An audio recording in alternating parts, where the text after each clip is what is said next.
Yn ystod y 19fed ar 4edd ganrif ar 15, tyfodd Nghwm Tawe i fod yn ganolbwynt i ddiwydiant copr y byd.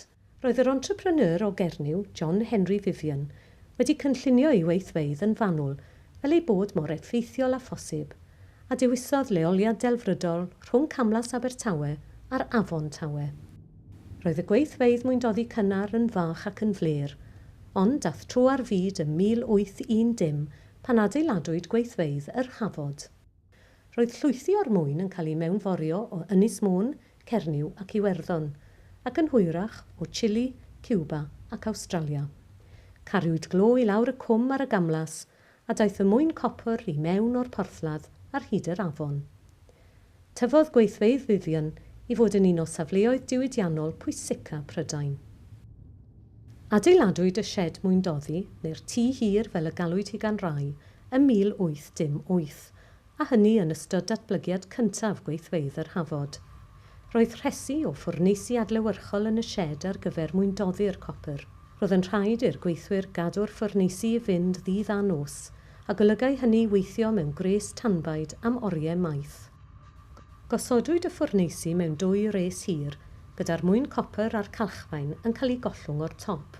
Rhwng y ffwrneisi byddai pylle dŵr oer, a'r llwyswyd y copr tawdd i mewn i'r pylle i'w oeri'n sydyn, gan greu gronynau copr llyfn. Roedd y ffwrneisi yn hir ac isel, gyda siambrau gwahanol i gadw'r tanwydd a'r mwyn copr ar wahân. Byddai'r mwyn yn cael ei deini ar wely llydan y ffwrnais, ac fe fyddai gres uchel yn cael ei wthio drosto o'r tân ar un pen a drafft o'r simneu uchel ar y pen arall. Roedd y broses yn cadw'r mwyndawdd yn bir ac yn ddilygredd. Roedd y dull Cymreig o fwyndoddi copr yn arloesol, ac roedd angen nifer o ffwrneisi gwahanol ar ei gyfer. Craswyd a ffurwyd y mwyn copr cynifer ag 20 o weithiau, mwyn creu copr o'r ansawdd uchaf. Roedd y gwaith mor llwyddiannus fel bod 90% o waith mwyndoddi copr Prydain gyfan yn digwydd o fewn 20 milltir i Abertawe. Yn wreiddiol, gyrrwyd melinau gwaith copr yr Hafod gan ddŵr yr Afon Tawe, ond erbyn 1821 roedd cymaint mwy o waith cynhyrchu fel bod yn rhaid gyrru'r melinau gyda pheiriannau ager. Ym 1910, cyrhaeddodd peiriant effeithiol iawn, sef y Musgrave Uniflow Triple Compound Steam Engine. Dyma'r flwyddyn y cychwynnwyd gwneud y peiriannau hyn yn Bolton, felly mae un yr Hafod yn enghraifft cynnar iawn.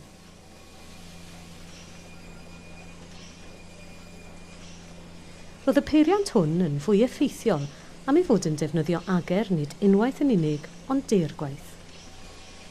Mae'r peiriant anhygoel o bwerus hwn ac iddo nerth 6 ceffyl wedi goroesi, ac felly'n grau'r hynod bwysig sy'n dal i fod ym mhwerdi'r Hafod heddiw.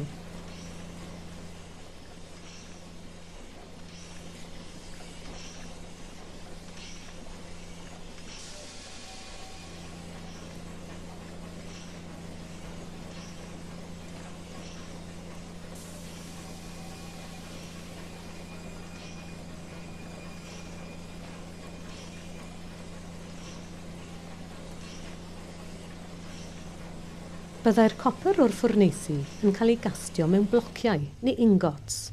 Byddai peth o'r copr yn cael ei werthu yn y ffurf hwn, ond roedd hefyd marchnad iddo fel dalennau fflat, felly byddai'n cael ei wasgu'n denau yn y melinau. Ail-gynheswyd yr ingots a byddai gweithwyr crefftus iawn yn defnyddio gefeiliau i fwydo'r ingots yn ôl ac ymlaen rhwng roliau haearn a yrwyd gan y peiriant ager pwerus. Roedd yna alw hefyd am gynhyrchion copr caim, gan gynnwys powlenni a fflatiau, yn ogystal ag eitemau mwy defnyddiol megis boileri. Byddai llawer o'r dalennau copr tenau yma yn cael ei defnyddio fel cladyn ar gyrff llongau, a dyna sut y bathwyd y term Saesneg copper bottomed. Byddai'r ffwrneisi'n cynhyrchu llwyth o wastraff, ac roedd yn rhaid symud hwnnw o'r safle, neu fe fyddai wedi claddu'r adeiladau i gyd. Yn ystod y cyfnod hwn, adeiladwyd tair tomen wastraff anferthol yn yr Hafod. Codwyd y gyntaf ger yr afon, ac yn 1826 roedd mor uchel fel bod angen peiriant halio bychan i gludo'r gwastraff i'r copa. Erbyn 1865 roedd y safle hon yn llawn, felly codwyd traffont i gyfeiriad y gorllewin gan greu tomen dros 200 troedfedd o uchder. Roedd angen peiriant ager ar ben y drydedd tomen mwyn tynnu'r wageni llawn sbwriel poeth i'r brig.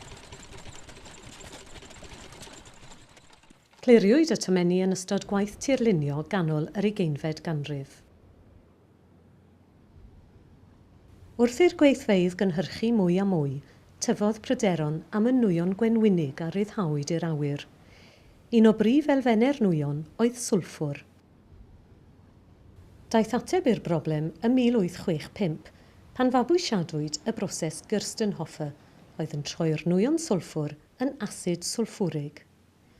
Adeiladwyd ffliw yng nghanol y gwaith i dynnu'r nwyon i gopa'r domen ac yna i mewn i siamberi plwm 20 troedfedd o uchder.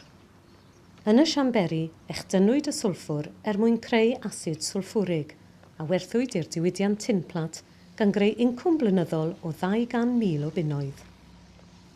Roedd pob gwaith mawr yn darparu tai ar gyfer rheolwyr a gweithwyr allweddol, ond cododd teulu'r Vivians llawer mwy o gyfleusterau i'w gweithlu nhw. Tyfodd cymuned a alwyd adeg hynny yn tre Vivian ac a elwyr heddiw yn Hafod. Codwyd tai gweithwyr gan ddefnyddio peth o slag y copr, pob un â gardd ar gyfer tyfu llysiau a chadw mochyn.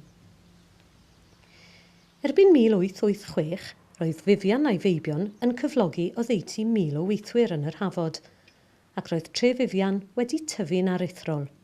Roedd yno gapeli, eglwys ac ysgol, lle cael plant y gweithwyr addysg am dal bychan a dynwyd o'i cyflogau. Erbyn diwedd y 4edd ganrif ar 15, Hafod oedd Gwaith Copr mwyaf'r byd. Yn yr 20fed ganrif, unodd y cwmni ag eraill ac fe'i prynwyd gan gwmnïau rhyngwladol. Golygau hyn bod yr Hafod yn dal i gynhyrchu copr tan i'r gwaith gau ym 1980. Ers hynny mae nifer o'r adeiladau wedi diflannu, ond mae olion y diwydiant copr i'w gweld o hyd ar lanau'r Tawe ac i'w clywed mewn enwau llefydd sy'n cofnodi cyfraniad arloeswyr megis Vivian, Morris a Grenfell.